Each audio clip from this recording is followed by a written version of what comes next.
ఇక పెద్దపల్లి జిల్లా మంథని మండలం తనుగుల అడవి సోమనపల్లిలో కూలిన చెక్ డ్యాంలను water man of India Rajender Singh డ్యాంలను పరిశీలించిన ఆయన ఖచ్చితంగా ఎవరో ధ్వంసం చేసినట్టు అనిపిస్తోందన్నారు. ఇక చెక్ డ్యాంలను ధ్వంసం చేయడం వల్ల రైతులు తీవ్రంగా నష్టపోతారని, వాటిని ధ్వంసం చేసి ఏం సాధిస్తారని ఆగ్రహం వ్యక్తం చేశారు.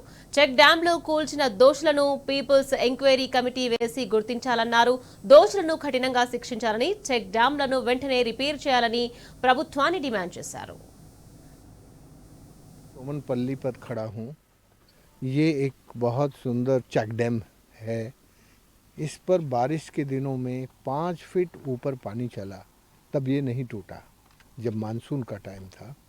अभी ये बारिश के बाद जब दिसंबर के महीने में ये टूटा, इससे समझ में आता है कि यहाँ कोई वेस्टेड इंटरेस्ट है। मैं आज सुबह अभी तनगुला देख के आया, वो भी किसी ने तोड़ा। तो ये कौन है जो इन बैराज को, इन चेक डैम को तोड़ रहा है और क्यों तोड़ रहा है? इसके लिए एक पब्लिक पीपल्स कमीशन बनना चाहिए जो इसकी सच्चाई को जान सके और तेलंगाना के लोगों को बता सके कि इसके पीछे कोई वेस्टेड इंटरेस्ट है जो किसानों की भलाई नहीं चाहता।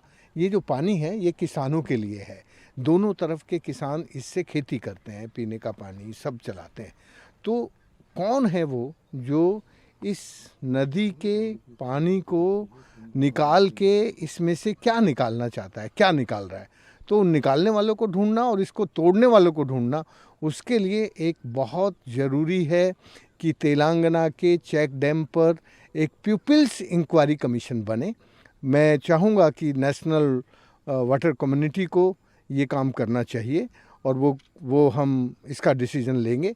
मैं तेलंगाना सरकार को ये कहना चाहता हूँ कि ये जो चेक डैम टूटे हैं रिपेयर किया जाए, ठीक किया जाए, क्योंकि ये तेलंगाना की इकोनॉमी को बहुत नुकसान कर रहा है। यदि पानी बह रहा है और यहाँ के किसानों को यदि अब नई फसल बोने के लिए पानी नहीं मिलेगा तो इससे तेलंगाना का बहुत नुकसान होगा। इनको जेल भेजना चाहिए जो तोड़ने वाले हैं, जांच करके। और जो 4 FIR अभी तक लिखी गई हैं, ये तो ऑफिशियल लिखी गई हैं, उन सब की जल्दी से जल्दी कार्रवाई करके ऐसे चेक डैम को नुकसान करने वाले लोगों को जेल भेजने की ज़रूरत है और टूटे हुए चेक डैम को मरम्मत करने की ज़रूरत है। సో ఇప్పుడు రాజేందర్ సింగ్ గారు ఇక్కడ రావడం అనేది ప్రభుత్వం ఖచ్చితంగా దీన్ని పట్టించుకుంటుందని మేము అనుకుంటున్నాం. ఎందుకంటే ఎఫ్ఐఆర్స్ లాగానే ఉంటున్నాయి. వారు చెప్పారు ఇప్పుడు 4 ఎఫ్ఐఆర్లు మేడిగడ్డ దగ్గర నుంచి మొదలుపెట్టి హుస్సేన్ మియా వాగు, తర్వాత తనుగుల, ఇప్పుడు ఈ అడవి సోమన్పల్లి, ఈ 4 మీద ఎఫ్ఐఆర్లు ఇంజనీర్లే రాశారు ఇది బ్లాస్ట్ చేశారని చెప్పేసి. సో ఇవాళ వారు ఒక మంచి విషయం చెప్పారు మనకు. People's enquiry commission check dams మీద వేస్తామని చెప్పారు. వారి ఆధ్వర్యంలో ఆ కమిషన్ పనిచేస్తుంది. అందులో చాలామంది మేధావులు, పెద్దవాళ్ళు ఉంటారు, జడ్జెస్ ఉంటారు, ఐఏఎస్ ఆఫీసర్స్ కూడా ఉంటారు. సో అది మళ్ళొకసారి ఆ కమిషన్ వేసిన తర్వాత కూడా దాని తరఫున కూడా ప్రభుత్వానికి నివేదిక ఇవ్వడం జరుగుతుంది. సో కొంత ఆలస్యంగా వచ్చినాం, చీకటి అవుతుంది, ఇప్పుడు అక్కడికి పోయే పరిస్థితి లేదు. కానీ తనుగులది మాత్రం డైరెక్ట్గా విజిట్ చేయడం జరిగింది. ఇక్కడ నుంచి చూస్తే కూడా మనకు అది వాటర్ ఫ్లోకి అగేనెస్ట్గా వెనక వైపు శిథిలాలు పడ్డట్టుగా మనకు కనబడుతూ ఉన్నది. సో బ్లాస్ట్ అయితేనే అట్లా జరుగుతుంది. న్యాచురల్గా నీళ్లు లీక్ అయినా కూడా ఇంత దూరం కొట్టుకపోవడం అనేది, వెనకకి ఎగిసిపోవడం అనేది జరగదు.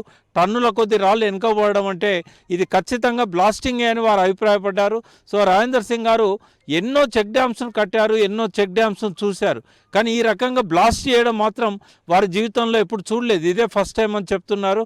తెలంగాణ యొక్క మూల ఉద్దేశమే ఈరోజు నీళ్లు ఏదైతే మనం అంటున్నామో ఆ నీళ్ళ కోసం ఇన్ని వేల కోట్లు ఖర్చు పెడితే ఇంకో పక్కన ఈరోజు ఇసుక కోసం, ఏదో హైదరాబాద్లో కన్స్ట్రక్షన్స్ కోసం ఇసుక కోసం ఈరోజు ఇక్కడ కనబడుతున్నటువంటి కార్యాలు చూస్తే ఎవరైనా చెప్తారు ఏంటంటే పూర్తిగా ఇక్కడ ఇసుక కోసం మాత్రమే ఈ డ్యామేజ్ జరుగుతుందని. ఆ డ్యామేజ్ ఏదో 2 నెలల ముందు వరదల వచ్చినప్పుడు మాత్రం ఏం జరగలేదు, ఇప్పుడు ఈ సమయంలో జరుగుతుందంటే ఎవరైనా చెప్తారు. ఖచ్చితంగా ఇది మాఫియా యొక్క కొంతమంది ఇసుక కోసం పనిచేస్తున్నటువంటి వాళ్ళ పని అని చెప్పేసి. అయితే ఇదంతా చూసిన తర్వాత ఖచ్చితంగా ఈరోజు రాష్ట్ర ప్రభుత్వం దీని మీద స్పందించాలి. మీ మీద రైతుల మీద ఏమాత్రమో ప్రేమ ఉన్నా లేదా భవిష్యత్తులో తెలంగాణ భవిష్యత్తు కోసమైనా కూడా ఖచ్చితంగా దీని మీద ఇమ్మీడియట్గా వాళ్ళు రియాక్ట్ కావాలి. ఇంకొక ముఖ్యమైన విషయం ఏంటంటే గతంలో సరే ఇసుక తీస్తే తీసిరేమో కావచ్చు, కానీ ఈ విధ్వంసానికి పరాకాష్ఠగా ఈరోజు చెక్ డ్యాములు కూడా కూలిపోతున్నవి, పేలిపోతున్నాయి అంటే అది ఎట్టి పరిస్థితుల్లో కూడా ఈ రైతాంగం సహించరాని విషయం. ఈ మానేరు తీర ప్రాంత రైతాంగం జీవనోపాధులను దారుణంగా దెబ్బతీస్తున్న ఈ వ్యవస్థను లేదా ఈ చర్యలను ప్రతి ఒక్కరు కూడా ఖండించాలి. ఈరోజు మా అదృష్టం బలించి మేము ఎన్నో ఏళ్ళ నుంచి కలగన్నాం.